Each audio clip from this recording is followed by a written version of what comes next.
Hi, my name is John Paul Raj, and I'm on a mission to make the learning of math fun. So if you're new to this channel, please do consider subscribing. On this video, we're going to talk about continuity of functions. And in particular, we're going to discuss continuity at a point.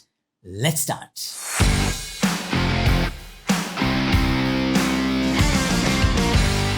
A very basic idea of the continuity of functions is defined using its graph. Basically, it's something like this. If you can draw the graph of a function without lifting the pen.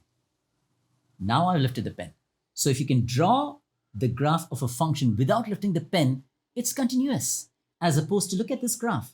This is one function, graph of one function. It's in two different parts, right? So when we sketch the graph of this function, the pen has to be lifted up, and then we go on to draw the second part of the function. That means this is an example of a function that is not continuous. So although this is a very basic idea, it still makes sense, when we draw the graph. If you can draw the graph without lifting the pen, it's a continuous function. But a more formal understanding of continuity comes from limits. When we spoke about limits, I said limits is the heart of calculus. Everything that's important in calculus, we use limits to define them. And so also, limits will be used to define continuity. Let's find out how, all right? Take a look at this graph, okay? We've seen this before, right? This is a hole. This is a hole, meaning if we were to sketch this graph, if we start from here, sketching the graph as we approach C, there's a hole, and so we have to lift the pen and then continue sketching the graph. Lifting the pen, not continuous. Literally at a hole, we know that f at C, right? That's the x value at C, does not exist, or the function is not defined at x equals C. Is that right? But what does limits tell us? Okay, if we look at it through the lens of limits, we know that as x approaches C from the left-hand side, the values of the function approach that value, right? So let's call that value here f of C. Even though it's not defined, okay, that value is not there in the range of the function, the y values approach them. It's not equal, it's approach. Remember the difference, okay? So left-hand limit exists, left-hand limit, LHL exists, right? And we saw that the notation for the left-hand limit was limit as x approaches C minus f of x is equal to f of C. Exists. The right-hand limit, what about the right-hand limit? As x approaches C from the right-hand side, all right? Again, look at the function values. The function values approach f of C from the right-hand side also. So it's coming down, but it's not equal to C because f of C is not defined. So even the right-hand limit, I'm going to write it down here, RHL exists.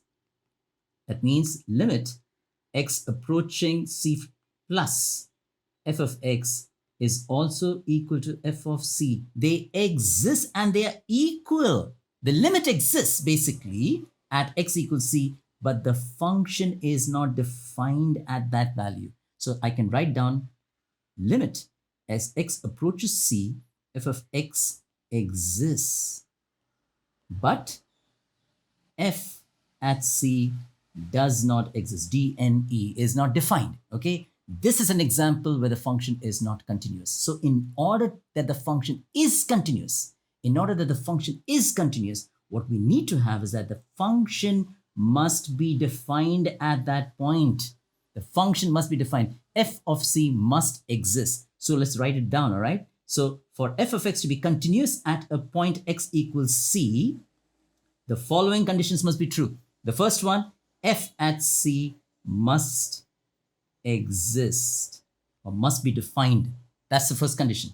All right, let's go ahead and look at the second example to understand what the second condition is, okay? What do we have here? This says, if you recall again from my videos on limits and on vertical asymptotes, what does this mean? Here we can see that as x approaches C from the left-hand side, the values of the function become too large, infinite. As x approaches C from the right-hand side, again, the values of the function become too large. That means in this case, the limit f of x as x approaches C does not exist. Okay. So here the limit of the function does not exist. What did we see in the earlier case? We saw that the limit exists. It was a function value that needed also to be defined. So they both are important conditions. So let's put that as a second condition, all right? The second condition must be that the limit as x approaches c, f of x must exist. So what is the third condition? Let's look at another graph, okay? We are looking at the continuity at a point C, all right? So let's get this thing right first. That's the x value, and that's the value of the function. The first thing you can see that fc exists, okay? That was the first condition. It's defined, okay? It's continuous. And even using that loose idea, the rough idea, that means if you sketch the graph of this function, okay, you can draw that without lifting the pen. I did lift it slightly, but not to break, okay? So there we go. It is defined there. That is one condition that has been met. The other condition, let's look at the values of x as they approach from the left-hand side of c, all right? As x approaches c from the left-hand side, the values of the function approach fc. As x approaches c from the right-hand side, okay, the values of the function approach fc. That means the limit of the function as x approaches c, f of x is equal to fc. So the third condition is that the limit of the function at that point must be equal to the value of the function at that point. Remember from the video on limits of functions, if you haven't seen, go and see that.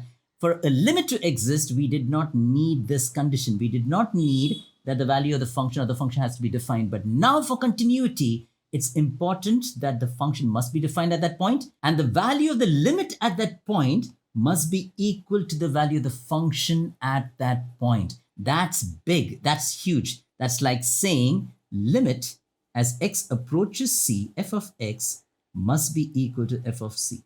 So how do we define continuity at a point c? Well, f of c must exist. The function must be defined at x equals c. The second condition, both the left-hand limit and the right-hand limit must be equal. The limit of the function must exist and they must be equal to the value of the function fc. Okay, that means limit as x approaches c, f of x must be equal to f of c. This is the basic idea of continuity at a point. In the next video, we're going to talk about continuity over an interval. See you there.